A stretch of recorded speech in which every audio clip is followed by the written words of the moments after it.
Ciclo de conversaciones Área Beta 2024. Continuamos con el capítulo Marinando Ideas. Tenemos nuestro segundo encuentro de esta serie. Hoy vamos a conversar con un amigo, Tomás Giovanetti. Tomás, bienvenido a este ciclo. Gracias, Juan, por la invitación. Un placer, la verdad, tenerte aquí con nosotros, compartiendo este ciclo. Permitime hacer una pequeñísima introducción de vos y también del ciclo. En este capítulo lo que intentamos es conversar con jóvenes, emprendedores, de una manera fresca y espontánea, pero relevante, vinculada a la propia práctica del invitado y también vinculada a cómo se puede enlazar la práctica del invitado con el proyecto Área Beta. Estamos en la terraza del restaurante Manso, en Nordelta, a solo metros del proyecto Área Beta. Tomás es un joven y reconocido emprendedor argentino. Si bien tiene apenas 25 años, fundó una compañía hace prácticamente 9, que se llama TGA, de la que luego vamos a hablar, una compañía dedicada a asistir al mundo corporativo con herramientas de gaming y con aplicaciones de gaming. Fue reconocido, tiene una cantidad de reconocimientos, Tomás. En el año 2020 fue reconocido por el MIT como uno de las 35 personas de Latinoamérica más innovadores, y ha recibido también otras distinciones en distintos lugares, así que nada, muy contento de recibirte, Tomás. Gracias, Juan. Lo mismo por acá. Un placer. Bueno, arranquemos. ¿Cómo estás? Muy bien, por suerte. ¿Cómo te sentís estando acá? Bien. Muy cómodo. Tenés buen ejercicio para hacer estas conversaciones vos, ¿no? Y di casi 500 charlas desde que arranqué hace 10 años, así que creo que sí. Así que vamos por la charla número 501. No debería aparecer nada original acá, o por ahí sí. Siempre es mejor hablar con amigos. Siempre es mejor hablar con amigos, exactamente. Permitime entonces entrar con un tema que para mí es divertido, como para cortar un poquitito. ¿Cómo preferís o cómo elegirías vos que te presenten? ¿Como un empresario o como un emprendedor? Y te digo por qué hago la pregunta, porque en muchos lugares a vos te he encontrado descripto como un emprendedor y en otros lugares te he visto descripto como un empresario. ¿Son dos cosas distintas? Contame, hablemos de esto. Yo creo, o me defino, y siempre me definí como un emprendedor. Lo que sí me doy cuenta es que cada vez soy menos emprendedor.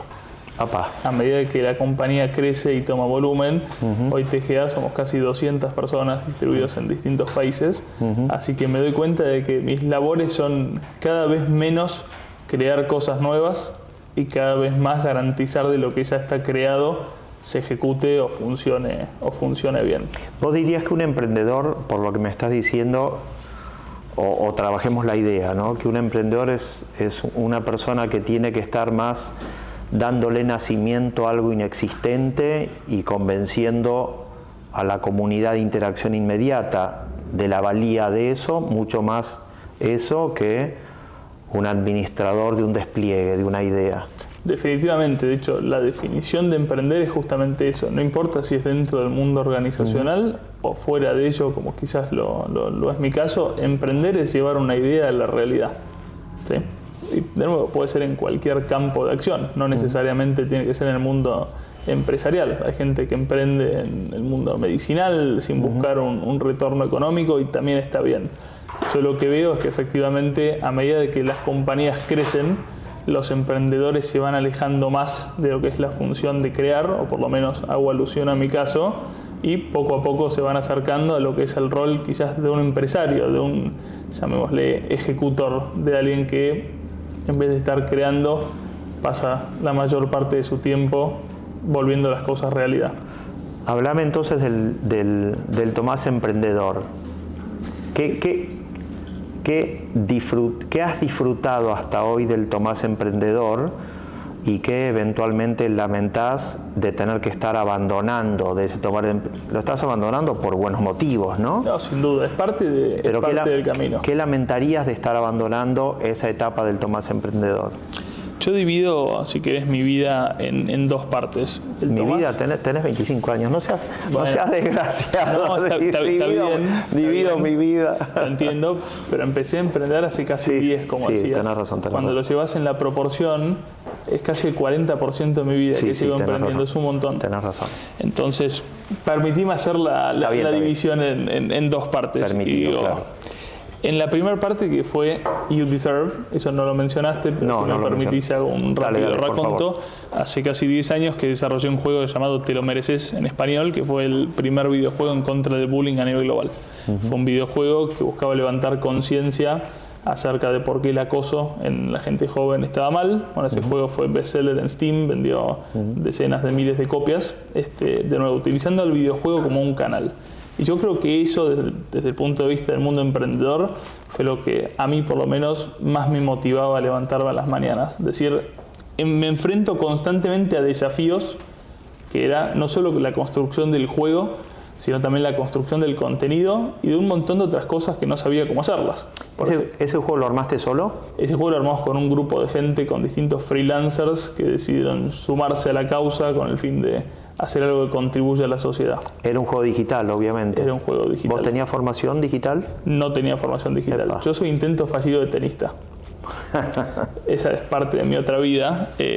Estuve 30 del país en tenis, competí un montón.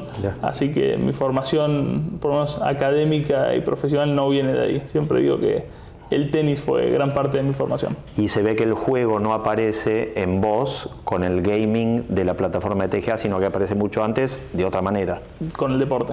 Mirá. Sin duda. Juego y competir. Juego y competir, sí. Mirá, bien. Entonces lo que te decía es, volviendo a la pregunta, a mí obviamente me ponía súper feliz y me emocionaba un montón. De hecho, me emociona todavía el hecho de poder enfrentarme a desafíos.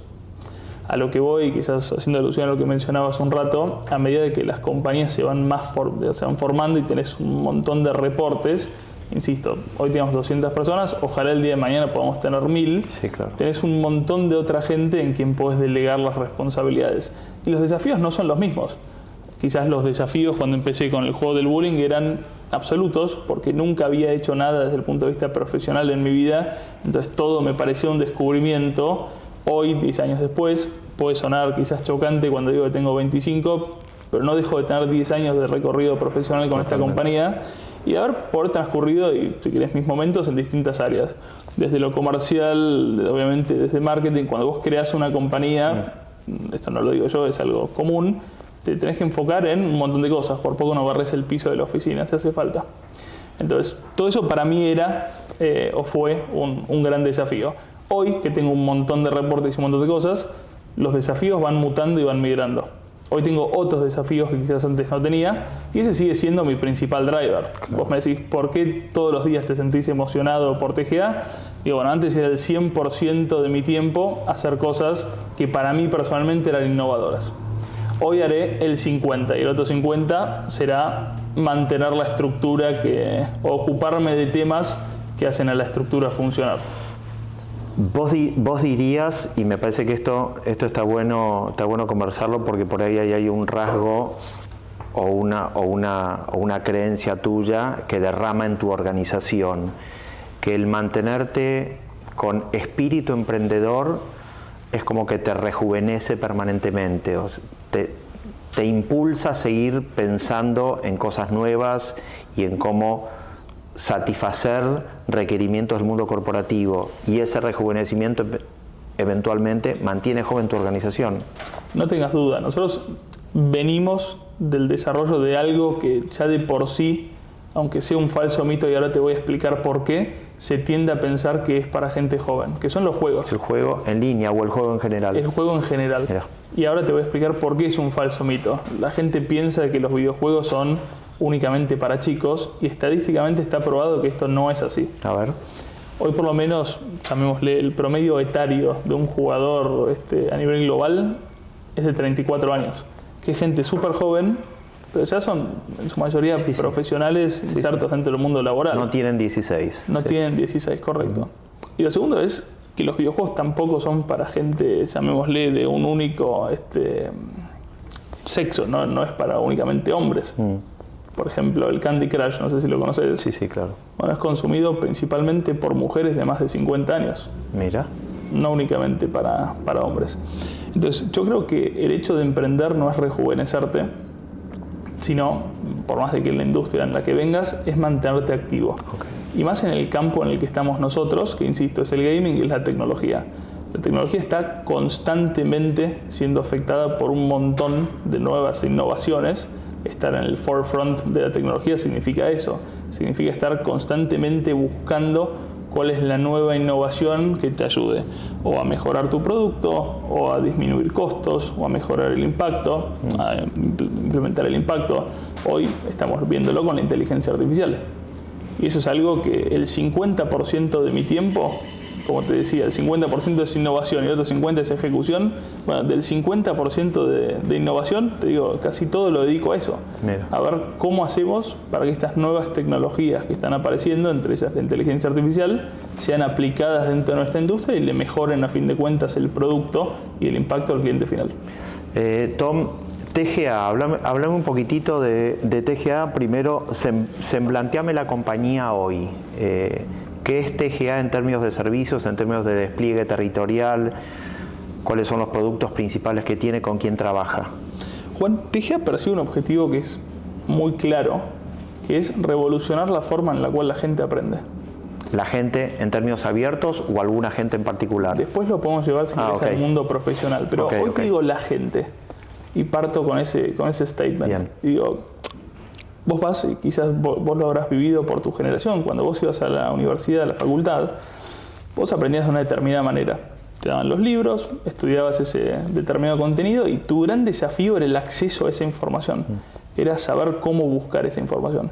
Hoy eso está cambiando desde los 2000, desde que apareció Google con obviamente la velocidad de acceso a la información y hoy con inteligencia artificial mucho más. Ahora, lo que nunca cambió es la forma en la cual uno aprende.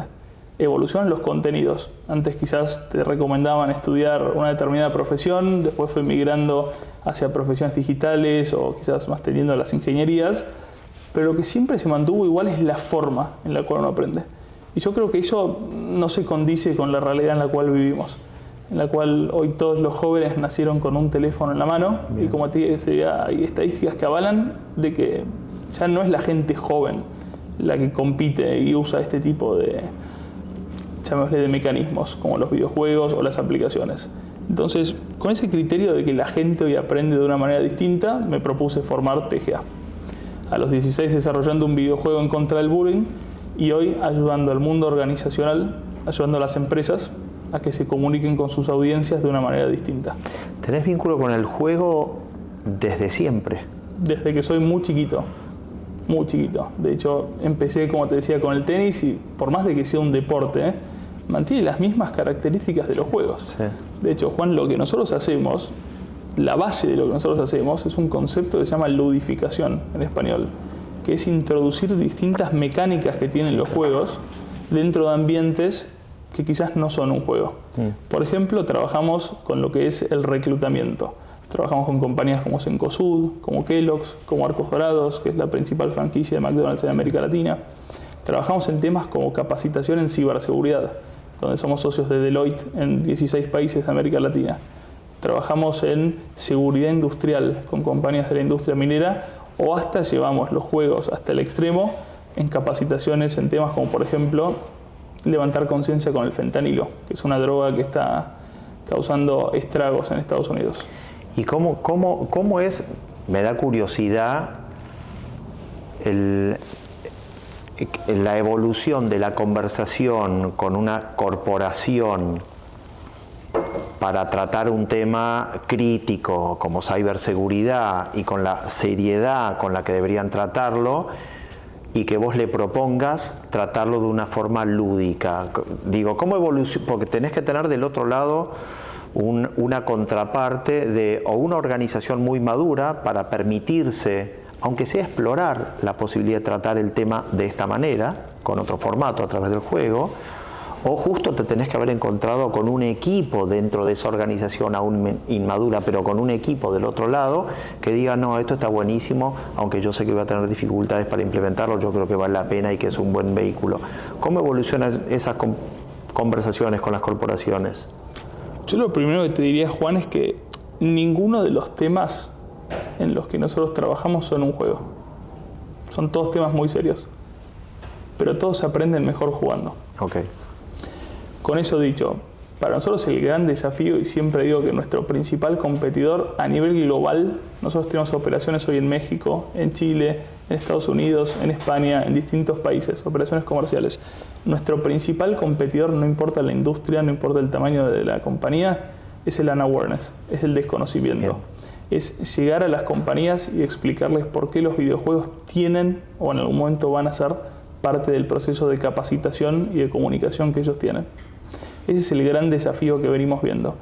Es verdad que después de la pandemia, para nosotros el trabajo se nos volvió un poquito más sencillo. Sí, fue una suerte de catalizador para nosotros la pandemia. Nos ayudó un montón para que las compañías se den cuenta de que la formación y capacitación tradicional, el hecho de traer a alguien a las headquarters a explicarle en una oficina presencial un tema, puede ser resuelto de otra manera. Claro. Y de hecho, hoy lo están haciendo para grandes masas de gente a través de videojuegos, por un montón de beneficios. No solo la experiencia comunicacional, que obviamente es mucho mejor, sino, por ejemplo, por la parte de medición. Los videojuegos te permiten acceder a un montón de métricas, entre ellas las métricas de comportamiento, lo llaman Behavioral Analytics, que le permiten a la organización poder entender el perfil de la persona con quien hablan y un montón de métricas que con ninguna otra tecnología, ni ninguna otra forma se podrían acceder. ¿Por qué? Porque el usuario juega a través de la inconsciencia. Entra al videojuego, compite, gana premios. Hay organizaciones que dan hasta días libres como parte de los premios. Y eso motiva al usuario a poder decir, quiero aprender de un determinado tema. Nosotros no incentivamos a que el usuario entre para aprender. Nosotros incentivamos a que el usuario entre para jugar. Construimos videojuegos que sean divertidos. Y pasamos los mensajes de aprendizajes de una manera subyacente.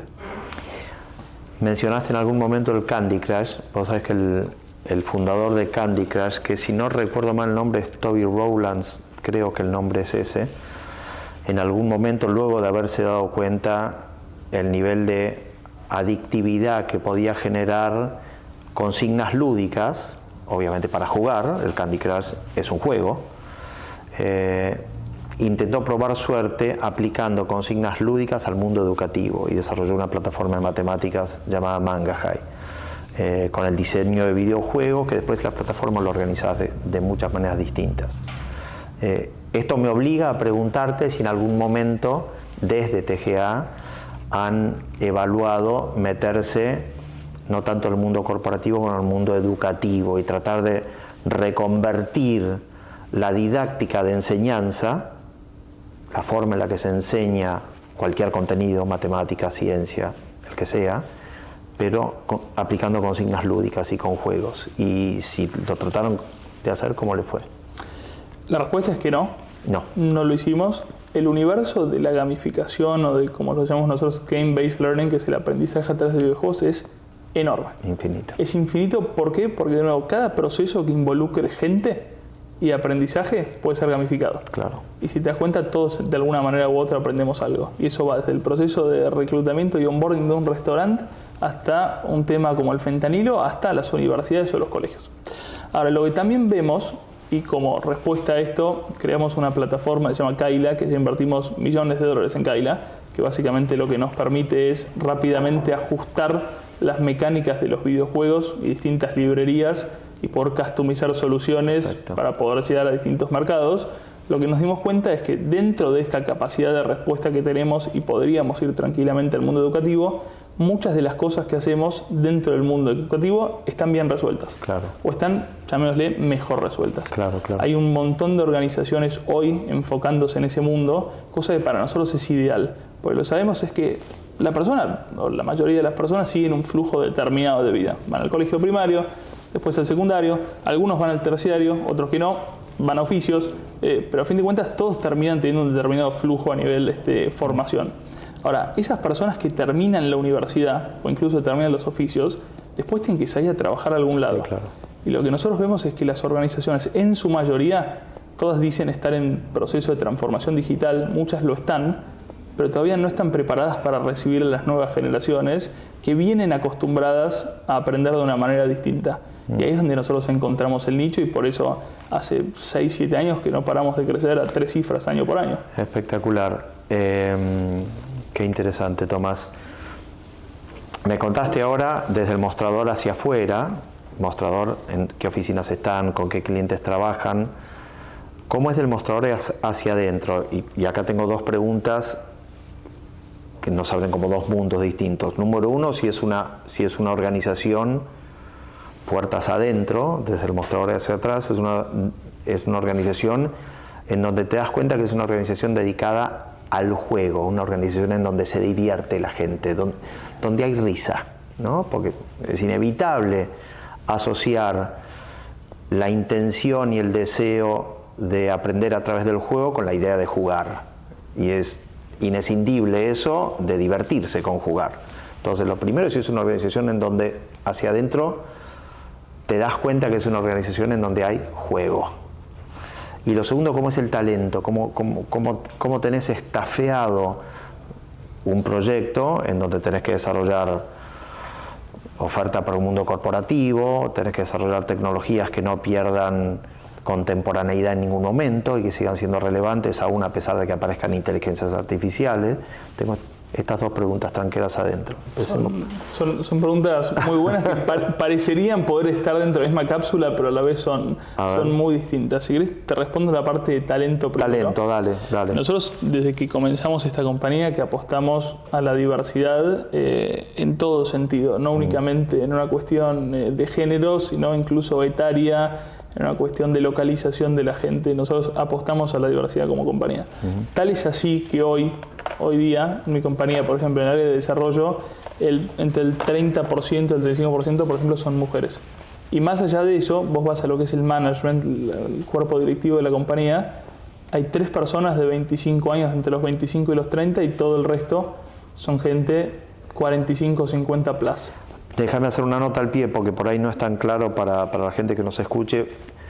Vos hoy te metés en el género de los alumnos que estudian una carrera de tecnología en la mayoría de las universidades argentinas, y el 10 o menos del 10% estudiantes de ingeniería son mujeres, todo el resto es varones, con lo cual tener una organización competitiva dedicada como insumo principal a convocar talento tecnológico, 35% dijiste el número. Sí, y hay mucho autodidacta. Sí, es un número alto, es un número fuera de la norma. Interesante, sí. Y hoy, por ejemplo, en lo que es management, nosotros apostamos un montón, y eso fue quizás una impronta mía, producto de mi corta edad. Yo cuando empecé con 16 años tenía claro que si quería armar una compañía en serio, que no iba quizás a poder hacerlo de la manera y en la velocidad en la que yo quería hacerlo, por la falta de conocimiento que yo tenía. Claro. Emprender es muy complicado, es muy difícil, y te enfrentás ante un montón de desafíos constantemente. Entonces, si bien eso es lo que me motiva, lo que dije es necesito gente al lado que pueda asistirme en todo eso. Tal es así que mi CFO, por ejemplo, Julio, fue el CFO de McDonald's para América Latina, participó en el proceso de oferta pública. Marcelo Rolanderi, nuestro director comercial, viene de 25 años en IBM en New York. Y lo mismo hicimos, por ejemplo, con los directorios. ¿Cómo hiciste para convencer a esos tipos para que vengan? Digo, ¿los agarraste distraídos? No. ¿Los emborrachaste? No, ¿Cómo los hiciste para que desanden una trayectoria densa, corporativa, hasta la palabra suena, ¿no?, densa, para que se embarquen en una aventura medio delirante con vos, con un joven que tiene una cantidad de ideas, pero que, qué sé yo, no deja de ser un joven que tiene una cantidad de ideas que puede durar lo que duran muchas cosas que se emprenden con jóvenes, ¿no? Es que justamente eso, Juan, el punto es, llamémosle, la necesidad de hacer algo distinto. Okay. Si vos te fijás el perfil de quienes trabajan conmigo, todos cumplieron este ciclo corporativo, todos llegaron a una determinada situación económica que les permite poder maniobrar y hacer otras cosas, okay, pero a todos también les quedó en el casillero pendiente decir que algo propio. Siempre trabajé para un tercero. Tuvieron un montón de reconocimientos, llegaron a grandes posiciones dentro de la compañía, pero ninguno hizo nada personal. Y ese creo que fue el gran driver, el gran gancho para que perfiles como estos rescindan el 70% de su sueldo, porque imagínate, en su momento con 16 años y habiendo sido una compañía que se financió en su mayoría con el mismo flujo producto de la operación. Tenemos inversores, pero la mayoría se fue financiando con el mismo flujo de los clientes que íbamos ganando. Nuestras ofertas de salario eran muy bajas, así que la mayoría lo que sí les ofrecí es la posibilidad de ser parte de este sueño que yo tenía.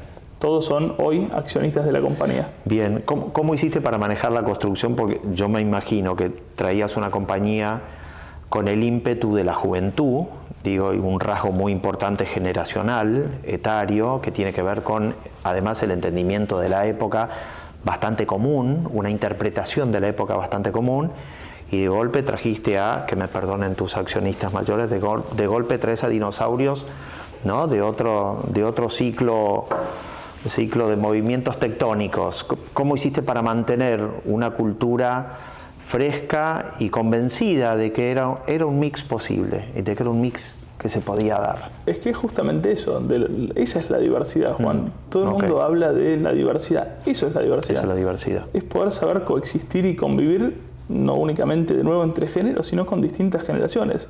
Hoy tenemos como, por ejemplo, inversionistas, el ex CIO de la ciudad de Nueva York, Kamal. Kamal viene de India, después con Michael Bloomberg, cuando era mayor, fue CIO de la ciudad de Nueva York. Sriram, que fue presidente de IBM en UK. Hasta gente influyente argentina, como Gabriel Martino, fue CEO de HSBC. Y cada una de estas personas viene con su experiencia y con backgrounds que son muy distintos, pero todos tienen un objetivo común. Bien.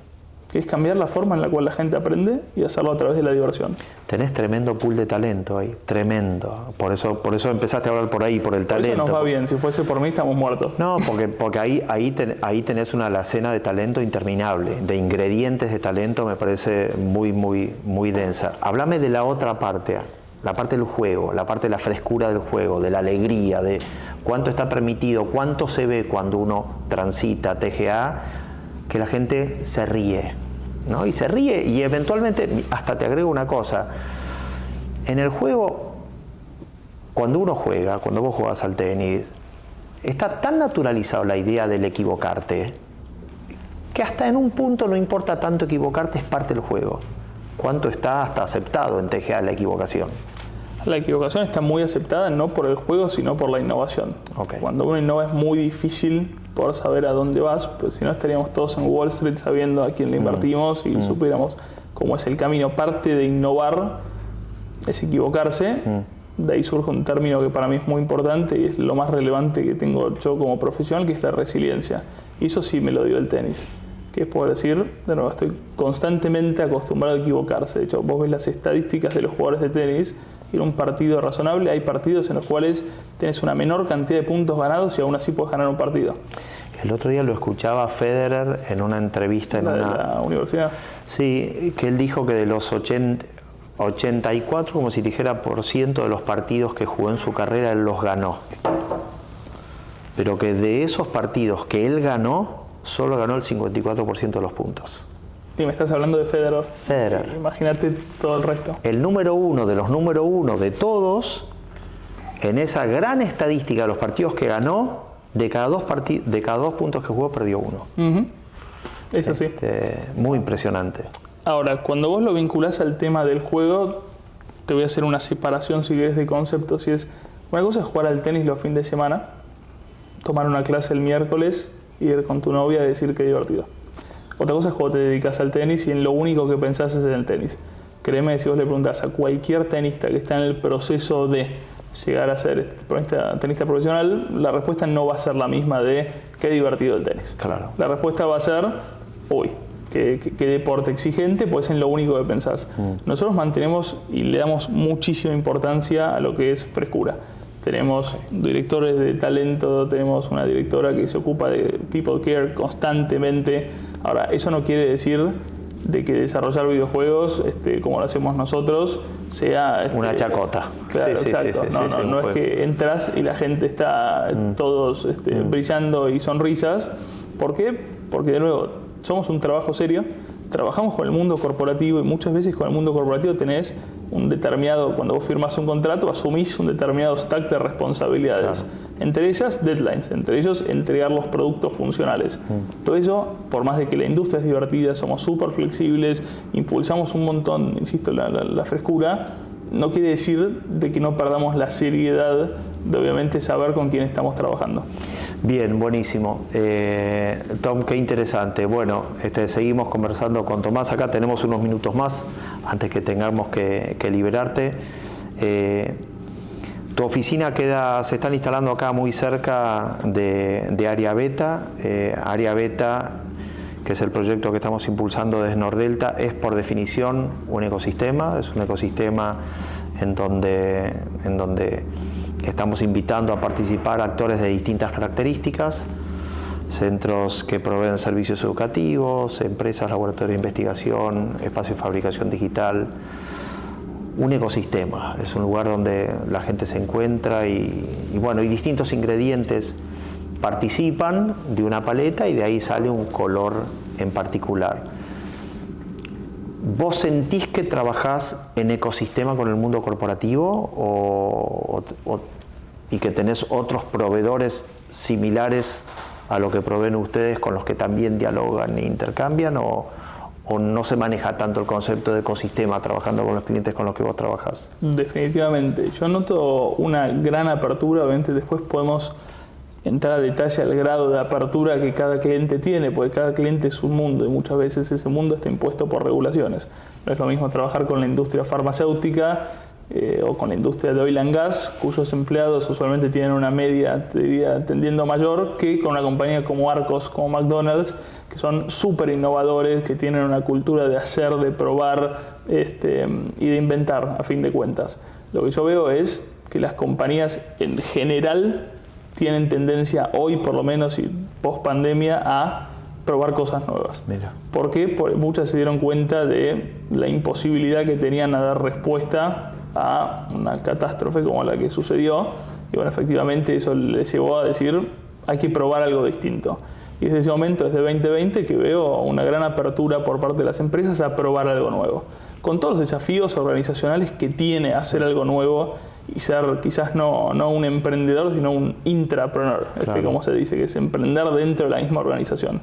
Pero lo que vemos es que obviamente las nuevas generaciones también están llegando a las compañías, cada una con su propia impronta. Hoy el promedio de un CEO debe ser, no conozco la estadística, pero me imagino que debe ir entre los 55 y los 65.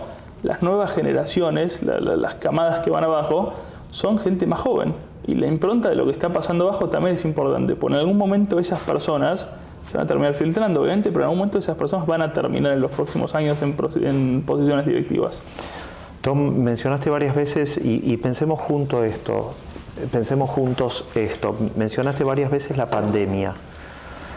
Y vos sabés que yo muchas veces reflexiono sobre si la pandemia fue más crisis que acelerador. No termino de contestarme esa pregunta. Porque interpretada como crisis hay que analizarla de determinada manera, interpretarla como aceleradora o acortadora de tiempos significa otra cosa.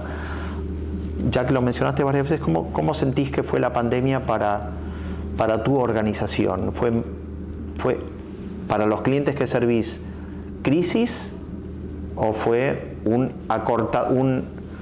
facilitador de tu conversación, que te acortó en vez de tener 17 conversaciones, con 4 conversaciones te entendían? ¿Te puedo hacer un retruco? Sí, dale. ¿Y por qué tienen que ser excluyentes? No tienen que ser excluyentes. Porque pueden ser ambas. Es que lo que yo veo es que una desemboca en la otra. Sí. Si no hubiese existido tal crisis, hubiese sido muy raro que exista tal aceleración. O sea, lo que veo es que la aceleración viene como producto de lo sucedido. Okay. Que a las compañías les costó transformarse es algo estadístico, no es algo que ni vos ni yo creo que podamos decir, es algo que a las compañías les costó, hay estadísticas que lo prueban. Ahora, que algunas después se ayornaron mejor que otras, también es una realidad. Y que hoy, después de 4 años, que todo parece haber vuelto a la normalidad y la vuelta a la oficina, y entre otras cosas, es verdad que hay algunas compañías que siguen apostando a la innovación y se siguen acordando de eso. Entonces, mi respuesta sería, efectivamente, sucedió una crisis que obligó a las compañías a hacer algo distinto. Ambas en una secuencia, decís vos. Sí, yo lo veo en una secuencia. Claro, definitivamente. Claro, perfecto. El gran desafío está quienes hoy, 4 años después, se siguen acordando de que eso sucedió y de que eso eventualmente puede volver a suceder en algún momento, y las que no, y las que dicen ya pasó, ya se terminó, back to basics. Me olvidé de preguntarte si en esta necesidad que tenés vos de estafear diversidad, si tenés buena oferta de perfiles profesionales formados en la idoneidad del gaming, digo, no como jugadores, no como end users, sino como la idoneidad de trabajar en una empresa de gaming. ¿Hay oferta hoy de graduados universitarios para tu tipo de compañía que a vos te sean útiles, o los tenés que estar formando vos, manoteando un poquitito de cada lado? No, hay un poco de todo, y me animaría a decir que depende mucho del rol.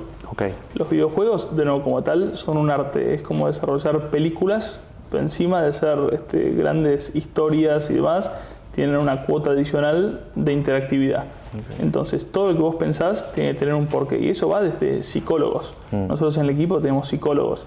Tenemos musicólogos, en donde evalúan por qué un determinado sonido impacta en la percepción del usuario final al cliquear una opción, que sea correcta o incorrecta. Tenemos diseñadores instruccionales que evalúan si el contenido de la minería, por ejemplo, para dar un caso, se transmite de una u otra manera. Lo que está claro es que la gente no aprende de la misma manera. Vuelvo al statement del principio. Si vos capacitas a gente de 50 años que pueden consumir videojuegos también, probablemente sean otro tipo de videojuegos que si lo hiciéramos para aquellos de 18 años. También podemos distinguirlo en niveles socioeconómicos, también podemos distinguirlo en países. Hay un montón de variables que influyen a la hora de capacitar. Está bueno. Eso lleva a, obviamente, los psicólogos, ¿son perfiles graduados? Sí, definitivamente, son perfiles graduados de distintas universidades. Claro, claro. Ahora, ¿tenemos programadores formados en universidades? Sí, tenemos programadores autodidactas, también. Tenemos un montón de perfiles. ¿Vos no verías la necesidad de que el mundo educativo formal te provea un ingeniero en gaming? ¿No lo verías necesario ni lo verías restrictivo del despliegue de tu propia operación? Me haría la vida mucho más fácil. Okay. No lo veo excluyente. No lo ves excluyente. Yo creo mucho Bien. En las skills y las capabilities de la gente, porque lo veo como un caso personal.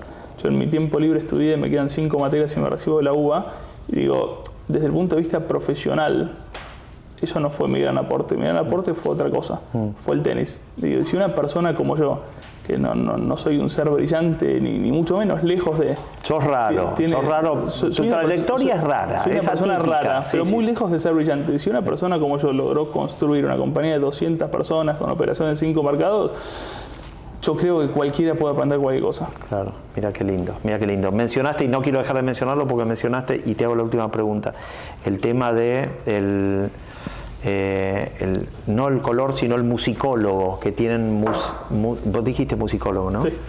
Musicólogo, yo me acuerdo que una de las explicaciones de por qué a mí terminó no resultándome como leer en libros digitales es porque no huelo el papel y la tinta y la pulpa. Y digo, hay en mi experiencia de lectura un faltante sensorial que hizo que no me haya sentido cómodo, me haya parecido un acto distinto al de leer un libro, que cuando lo abro es como que... Bueno, sí, tiene mucho que ver, es argumentable con el proceso de, llamémosle, ¿cómo puedo decir? Formación y capacidad educativa de cada uno. ¿Por qué? Si yo a una persona de 12 años, 10, que nació con la tablet en la mano, nunca le mostré eso, y probablemente a la persona, cuando tenga tu edad y le des la tablet y lo lea, no le va a estar haciendo faltante de el olfato, por ejemplo. ¿Por qué? Porque se nació y se crió con otra manera. Ese es el argumento principal de por qué apostamos a los videojuegos. Claro. Bien. Tomás, final. ¿Cuál es el futuro y tú, cómo ves el futuro y tu futuro pensando en TGA, en área beta, en tu edad? Digo, ¿en dónde te gustaría estar en los próximos años? ¿Con una TGA que haga qué? ¿O con una TGA ya dejada de lado y con otro emprendimiento? ¿Cómo te proyectás, si es que te proyectás de alguna manera? Vos me preguntabas al principio qué era TGA antes de entrar a la conversación, y yo te dije que TGA es mi nombre, es poco original, Tomás Giovannetti Alejandro, y yo creo que me voy a morir haciendo esto. Okay. ¿Por qué? Porque lo amo y porque me genera pasión lo que hago. y trabajo de las 24 horas al día hace 10 años, que es lo único que hago, es mi foco y va a seguir siendo mi foco. ¿Qué es lo que yo quiero? Y por eso se suman clientes, partners, inversionistas y management, pues todos tenemos un sueño común, que es entendemos de que la gente aprende de una manera distinta y de que esa manera hay que revolucionarla. Y ese cambio lo queremos traer nosotros. Y eso va a escala global. Hoy tenemos proyectos, como te decía, en Estados Unidos. Estados Unidos va a pasar a terminar siendo un mercado relevante para nosotros. Hoy tenemos bastantes proyectos en Nueva York. La idea de Estados Unidos es un país, cada estado podría ser un país en América Latina por sí solo. Así que obviamente tenemos el desafío grande de escalar operaciones allá. Y por qué no también extenderla a Europa. Tenemos distintos proyectos en España, en Londres. ¿Por qué no? Bien, bueno, Tomás, estamos en tiempo. Te quería agradecer muchísimo por tu testimonio. Tu trayectoria es muy inspiradora. Yo repito que vos sos una persona rara en el buen sentido de la palabra. Me parece que el caso de tu emprendimiento, del segmento en el que estás y de lo que estás logrando hacer, incorporando a gente que tiene otra trayectoria, pero que igual le aporta muchísimo a tu negocio, es muy, muy ilustrativo de cómo se puede jugar hoy, cómo se puede hacer y cómo se puede proveer servicios con estándares altísimos a nivel global. Y por eso te quería agradecer mucho que hayas participado de este ciclo de conversaciones. Gracias por la invitación. Gracias.